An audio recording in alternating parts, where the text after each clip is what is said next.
Hello friends, कैसे हो आप सभी। स्वागत है आप सभी का मेरे यूट्यूब चैनल पर। जो हम टॉपिक कर रहे थे जिस पे हम चर्चा, वो था hiring of office accommodation on rent and lease basis. पहला पार्ट तो हमने कर लिया, ये सेकंड पार्ट है। जो पार्ट 3 था, जो पॉइंट 3 था, वो दोस्तों टेंडर वाला था, वो हमने कंप्लीट कर लिया टेंडर का प्रोसेस। अब आगे क्या होगा, टेंडर के प्रोसेस के बाद की टेक्निकल बिड और फाइनेंशियल बिड आपकी ओपन हो चुकी है और एक अमाउंट आपके पास उस बिल्डिंग की आ चुकी है। उसके बाद दोस्तों आपने जो वहाँ का लोकल CPWD ऑफिस है उसको एक लेटर लिखना है और उस लेटर में आपने RRC और FRC सर्टिफिकेट मांगना है उनसे उस बिल्डिंग का।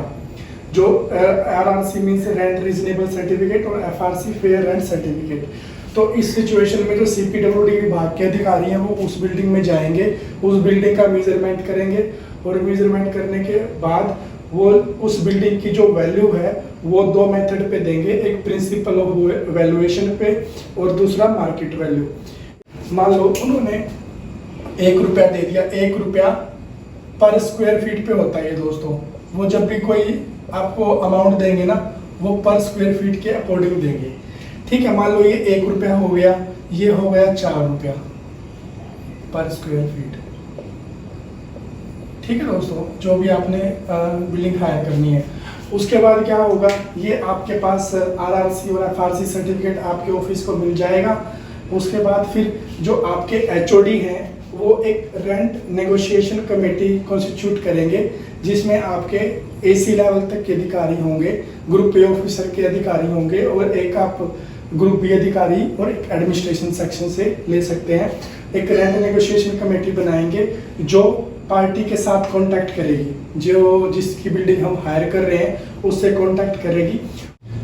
दोस्तों जो पार्टी के द्वारा फाइनेंशियल बिड में जो अमाउंट दी गई थी, अगर वो अमाउंट हमारी 1 रुपया पर स्क्वायर फीट के हिसाब से आ जाती है तो फिर हमको पार्टी के साथ नेगोशिएट करने की जरूरत नहीं है, क्योंकि जो अमाउंट CPWD जो दे रहा है वो ये वाली है सबसे कम, तो हम कम बेस पे ही कर रहे हैं तो हम उससे डायरेक्ट हम कर सकते हैं। दूसरा ये, अगर इस पर स्क्वायर फीट से अगर वो अमाउंट ज़्यादा दे रहा है, मान लो 3 रुपये दे रहा है, तो फिर उस केस में आपकी जो रेंट नेगोशिएशन कमेटी है वो पार्टी को कॉन्टेक्ट करेगी, उसको बुलाएगी और उससे जो ये वाला रेंट है 3 रुपये, इसको 1 पे लाने की कोशिश करेगी, उससे बात करके कि हमारा जो एज पर रूल है वो 1 रुपये हम दे सकते हैं जो CPWD ने हमें दिया है। अगर तब भी पार्टी नहीं मानती है, उसके साथ मीटिंग करने के बाद, तो आप दूसरी मीटिंग में उसे बुलाइए और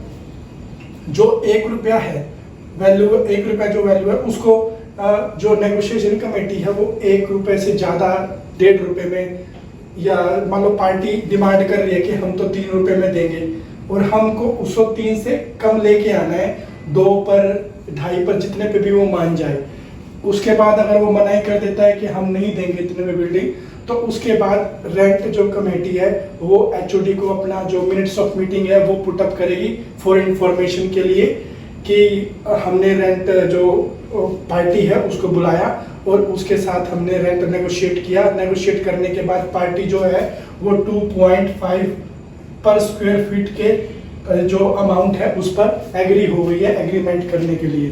तो दोस्तों आपको ये भी ध्यान रखना है, जब CPWD विभाग से जो मार्केट वैल्यू है उस मार्केट वैल्यू से आपका जो अमाउंट है वो ऊपर नहीं जाना चाहिए। उससे जो भी आपकी, अगर वो डिमांड कर रहा है 5 की कि मैं 5 से बिल्कुल कम नहीं दूंगा, तो फिर आप उसके साथ एग्रीमेंट नहीं कर सकते। जो भी है, जो आपकी रेंट नेगोशिएशन कमेटी हो, मिनट्स ऑफ मीटिंग में आपके जो HOD है उनके पास ये प्रपोजल जो मिनट्स है वो रख देगी फॉर इंफॉर्मेशन कि हमने उनसे बात की और वो 5 रुपये में मान रहा है। उसके बाद क्या होगा दोस्तों, अगर आपको वही, एक तो ये है कि अगर ये प्रोसेस आप कंटिन्यूसली 2 या 3 बार टेंडर निकाल के कर चुकी है कि पार्टी नहीं मान रही है, तो फिर जो भी अमाउंट, जिस अमाउंट पे पार्टी मान रही है, मान लो 5 रुपये पे मान रही है, तो आपने एक प्रपोजल तैयार करना है और वो आगे मिनिस्ट्री में भेजना है, क्योंकि HOD के पास ये पावर।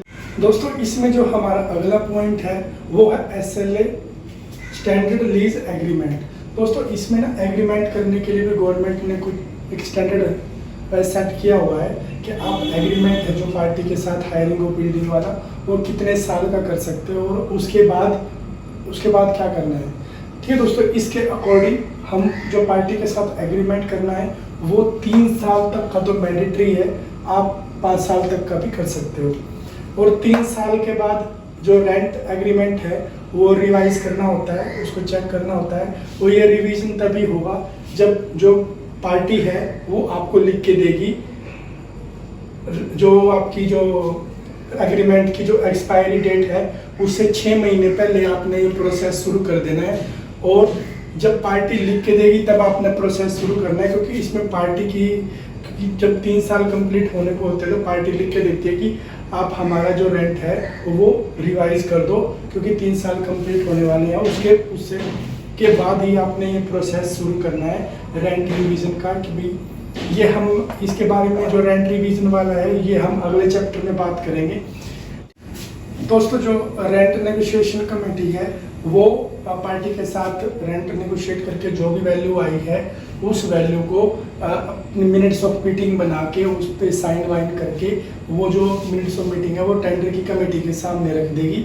और जो टेंडर वाली कमेटी है जो एडमिनिस्ट्रेशन सेक्शन में, वो सारी फाइल स्टार्टिंग से लेके एंड तक जो भी प्रोसेस हुआ है वो सारा फाइल पुट करके एचओडी के पास फाइल भेज देगी अप्रूवल के लिए। दोस्तों, इसमें एक बात आपको ध्यान रखनी है कि जो A1 और A क्लास सिटी है वहाँ पर एचओडी को 3 लाख रुपए पर मंथ जो हायरिंग ऑफ ऑफिस अकोमोडेशन है उसकी पावर है, वो उसकी अप्रूवल दे सकता है। ऑफिस के लिए किराए पर भवन लेने के लिए 3 लाख रुपए की वो स्वीकृति दे सकते हैं।